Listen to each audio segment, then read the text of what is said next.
Il-popolazzjoni ta' Malta tista' tiżdied sa minimu ta' 800,000 persuna sal-2040.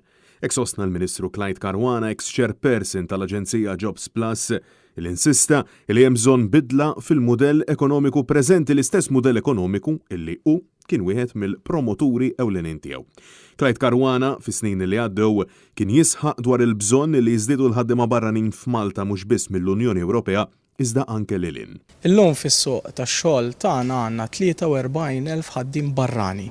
Dawn il-ħaddiema barranin jinsabu fl-oqsma kollha tal-ekonomija u qed naraw illi minħabba r-ritmu ekonomiku tajjeb ta' pajjiżna li se jkompli għaddej fis-snin li ġejjin, l-ammont ta' postijiet tax-xogħol li se jinħolqu ser jirrikjedu aktar ħaddiema. Ħaddiema illi uħud minnhom m'għandniex għażla oħra ħlief illi nġibuhom kemm mill-Unjoni Ewropea kif ukoll minn pajjiżi barra l-Unjoni Ewropea. L-akbar sfida li għandna qabel nibdew inħarġu l-ħaddiema barranin hija l-kwantità. Irridu naraw illi nkomplu nattiraw aktar ħaddiema iktar milli għamilna fil-passat. Issa Caruana irid riforma wara li tbassir qiegħed jindika li grazzi għall-ekonomija li mexxa huwa stess b'tant pompa se jkun qed iwassal għal 55% żieda fil-popolazzjoni f'temp ta' 17-il sena.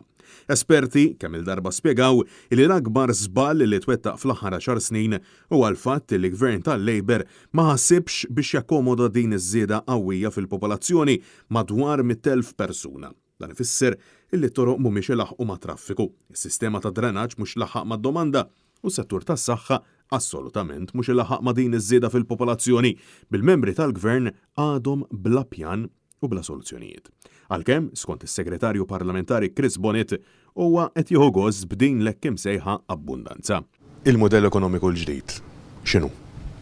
Kemmu sabiħ illi illum qegħdin nitkellmu li għandna nbidlu mudell ekonomiku meta għandna l-abbondanza. Nej fil-ħodu Net News staqsal id-deputati ta' Roberta Bella, Chris Bonnet u Rebecca Buttigieg dwar il-bżonn li pajjiżna jkollu mudell ekonomiku ġdid kif ilu jisħaq il-Partit Nazzjonalista. Buttigieg minnaħa tagħha semmiet l-investiment li sar fl-aħħar snin f'numru ta' oqsma fejn irreferiet għal dak li sejħet investiment li sar fis-settur tas-saħħa.